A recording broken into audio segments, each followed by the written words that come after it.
नमस्कार दोस्तों, मैं हूं आयुष्मान और आप देख रहे हैं टैक्स टॉक बाय आयुष्मान। पिछली वीडियो में हमने समझा कि केवल सेल्स देखकर किसी कंपनी की परफॉर्मेंस जज करना सही नहीं होता। एक फाइनेंशियल एनालिस्ट हमेशा नंबर्स के पीछे छिपी बिजनेस रियलिटी को समझने की कोशिश करता है और उसी एनालिसिस की शुरुआत होती है रिसीवेबल टर्नओवर रेशियो से। यह रेशियो आपको बताएगा क्या कंपनी अपना पैसा समय पर कलेक्ट कर रही है या उसका पैसा कस्टमर्स के पास फंसा हुआ है। चलिए एक सिंपल सिचुएशन इमेजिन करते हैं। दो कंपनीज हैं, एबीसी लिमिटेड और एक्सवाईजेड लिमिटेड। दोनों की एनुअल सेल्स 500 करोड़ रुपए है। दोनों का नेट प्रॉफिट भी लगभग सेम है। अब अगर आपको इन दोनों में इन्वेस्टमेंट करना हो तो क्या आप किसी भी कंपनी में इन्वेस्ट कर देंगे?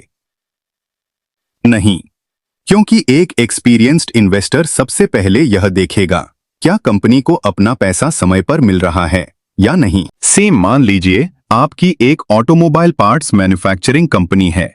आपने डीलर को 10 करोड़ रुपए का मटेरियल सप्लाई किया, लेकिन आपने उसे 60 डेज क्रेडिट दिया।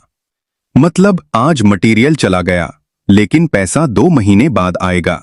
अब सोचिए अगर डीलर 60 दिन की जगह 180 दिन बाद पेमेंट करे तो क्या होगा? आपका कैश फ्लो डिस्टर्ब हो जाएगा। आपको सप्लायर को पेमेंट करना है, एम्प्लॉइज को सैलरी देनी है, electricity bill, GST, TDS, PF, ESIC सब पे करना है, लेकिन कैश आया ही नहीं।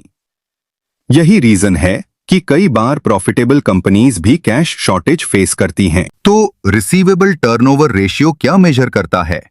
सिंपल लैंग्वेज में यह रेशियो बताता है एक फाइनेंशियल ईयर में कंपनी अपने एवरेज रिसीवेबल्स को कितनी बार कैश में कन्वर्ट करती है। दूसरे शब्दों में यह रेशियो कलेक्शन एफिशिएंसी मेजर करता है। अगर रेशियो हायर है तो जनरली कलेक्शन फास्ट है, अगर रेशियो लोअर है तो रिसीवेबल्स रिकवर होने में ज्यादा समय लग रहा है। अब आते हैं फॉर्मूला पर। Receivable turnover ratio equals net credit sales divided by average net receivables. यह फॉर्मूला देखने में बहुत छोटा है, लेकिन इसके हर वर्ड का एक लॉजिकल रीजन है। इसलिए फॉर्मूला याद मत कीजिए, फॉर्मूला को समझिए। सबसे पहला क्वेश्चन, फॉर्मूला में नेट क्रेडिट सेल्स क्यों लिया जाता है, टोटल सेल्स क्यों नहीं? आंसर बहुत सिंपल है। जब कस्टमर कैश देकर प्रोडक्ट खरीदता है तो रिसीवेबल क्रिएट ही नहीं होता, कैश उसी समय रिसीव हो जाता है। लेकिन जब कस्टमर क्रेडिट पर परचेस करता है तब रिसीवेबल क्रिएट होता है। इसलिए रिसीवेबल को मेजर करना है तो न्यूमरेटर में केवल नेट क्रेडिट सेल्स ही आएगी। Why average receivables? अब दूसरा क्वेश्चन, क्लोजिंग रिसीवेबल्स क्यों नहीं? एवरेज रिसीवेबल्स क्यों? क्योंकि पूरे साल रिसीवेबल्स चेंज होते रहते हैं। जनवरी में अलग अमाउंट, जून में अलग, दिसंबर में अलग। अगर केवल क्लोजिंग बैलेंस ले लिया तो एनालिसिस मिसलीडिंग हो सकता है। इसलिए हम एवरेज रिसीवेबल्स यूज करते हैं।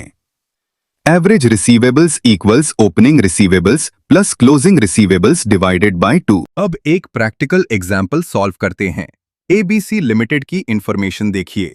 ओपनिंग रिसीवेबल्स 80 लाख रुपए, क्लोजिंग रिसीवेबल्स 120 लाख रुपए, नेट क्रेडिट सेल्स 900 लाख रुपए। सबसे पहले एवरेज रिसीवेबल्स निकालते हैं। 80 प्लस 120 बराबर 200 लाख रुपए, डिवाइड बाय 2 इक्वल्स 100 लाख रुपए। अब फॉर्मूला अप्लाई करते हैं। 900 डिवाइडेड बाय 100 इक्वल्स 9 टाइम्स। अब सबसे इंपॉर्टेंट पार्ट, इंटरप्रिटेशन। 9 टाइम्स का मतलब क्या है? इसका मतलब कंपनी ने पूरे फाइनेंशियल ईयर में अपने एवरेज रिसीवेबल्स को लगभग 9 बार रिकवर किया। मतलब कलेक्शन प्रोसेस एफिशिएंट है, कैश फ्लो हेल्दी है, वर्किंग कैपिटल फास्ट रोटेट हो रहा है और बिजनेस को अननेसेसरी बोरोइंग की जरूरत कम पड़ेगी।